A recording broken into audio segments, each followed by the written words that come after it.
Libertarianism 101, Lesson 2, the Non-Aggression Principle, NAP. All right, welcome back to Libertarianism 101. In the last video, we covered the foundation. You own yourself. Simple enough, right? But now we need to talk about the rule that makes libertarianism actually work in the real world. It's called the Non-Aggression Principle, or the NAP for short. And once you understand this, everything libertarians believe suddenly makes perfect sense. Let's jump in. Here's the non-aggression principle in one sentence. It is wrong to initiate force or fraud against another person or their property. That's it. Don't start violence, don't steal, don't lie to trick people out of their stuff. Pretty straightforward, right? But here's what makes it powerful. Libertarians apply this consistently to everything. And I mean everything. Let me show you what I mean. Let's start simple. If I walk up to you on the street and punch you in the face, that's aggression. Everyone agrees that's wrong. If I break into your house and steal your TV, that's aggression. Again, everyone agrees. If I scam you by selling you a genuine Rolex that's actually a $20 knockoff, that's fraud. Still wrong. We're all on the same page so far, but here's where it gets interesting.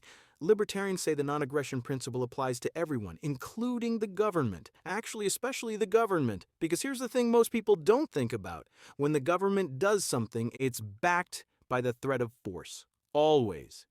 Let me give you an example. Say the government passes a law that you have to pay a new tax. You don't want to pay it. You think it's unfair. What happens? First, they send you a letter, then another letter. Then they fine you. If you still don't pay, they freeze your bank account. If you resist that, they send armed agents to arrest you. If you resist arrest, they'll use force, maybe even deadly force. That's not an exaggeration. That's literally how laws work. Every law is ultimately enforced at gunpoint. Now, a libertarian asks a simple question. If it would be wrong for me to do this to you, why is it suddenly okay when the government does it? If I can't force you to give me money just because I want to help the poor, why can the government? If I can't force you to buy health insurance, why can the government? If I can't kidnap young people and force them to fight in wars overseas, why can the government do it through a draft? See, the non-aggression principle doesn't have a government exception. Wrong is wrong, whether you're wearing a badge or not. And this is why libertarians sound so extreme sometimes. We're not crazy, we're just being consistent. Let's talk about taxes. Most people think taxes are just part of life, right? You earn money, the government takes some, that's how it works. But a libertarian sees it differently. If I come to your house on payday and demand 30% of your paycheck, and I tell you that if you don't give it to me, I'll lock you in a cage, what would you call that? Theft, extortion, robbery. But when the government does the exact same thing, we call it taxation.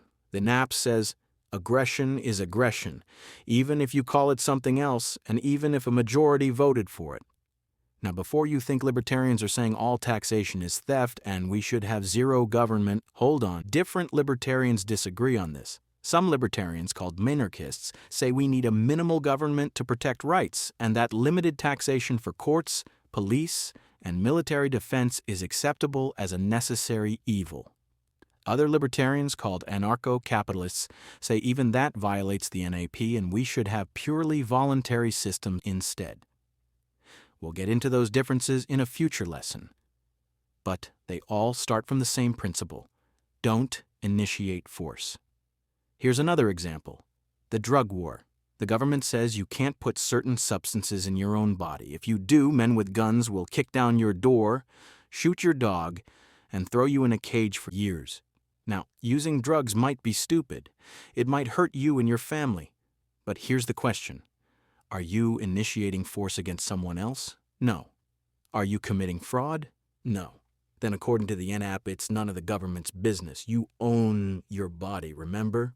That means you get to make your own choices, even bad ones. Same logic applies to seatbelt laws, helmet laws, sugar taxes, smoking bans on your own property. If you're not hurting anyone else, the government forcing you to behave a certain way is aggression. You might disagree with someone's choices, but that doesn't give you the right to use force against them.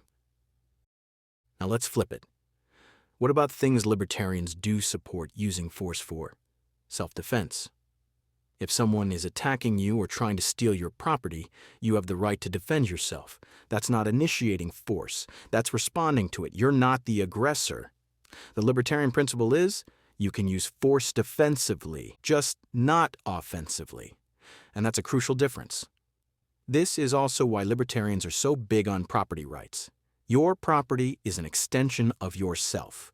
If you worked for it, bought it, or traded for it fairly, it's yours. Someone taking it without your consent, whether it's a burglar or a bureaucrat, is aggression. The NAP protects that. Here's what the non-aggression principle is not. It's not pacifism. Libertarians aren't saying you can never use force. We're saying you can't start it. There's a huge difference. If someone breaks into your home, you have every right to defend yourself and your family.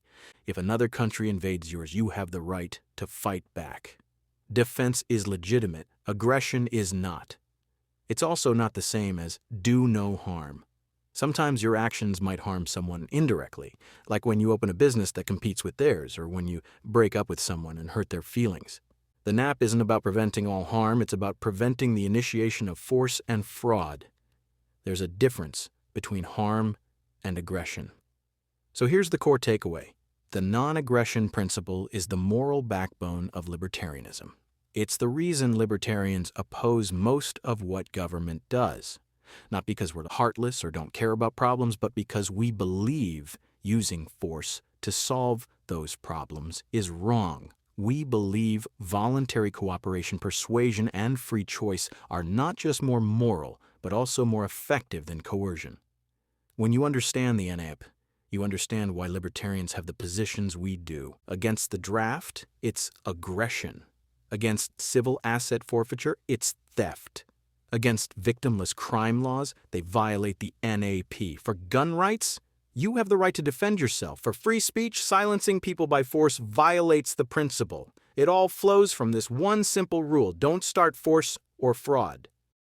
In the next video, we're tackling the question every libertarian has heard 1,000 times. But what about the roads? Who will build the roads? We're going to answer that and a bunch of other common challenges to libertarian ideas. Because yes, libertarians have thought about roads, I promise. But for now, you've got the second piece of the puzzle, the non-aggression principle. Don't initiate force, don't commit fraud. Treat others the way you want to be treated, and that includes the government treating you with respect for your rights. Simple, consistent, libertarian. If you're enjoying this series, subscribe and hit the bell. We're building this foundation step by step, and it gets even more interesting from here. Drop a comment and let me know. Does the NAP make sense to you, or do you see problems with it? Let's discuss. Welcome back to Libertarianism 101. See you in the next lesson.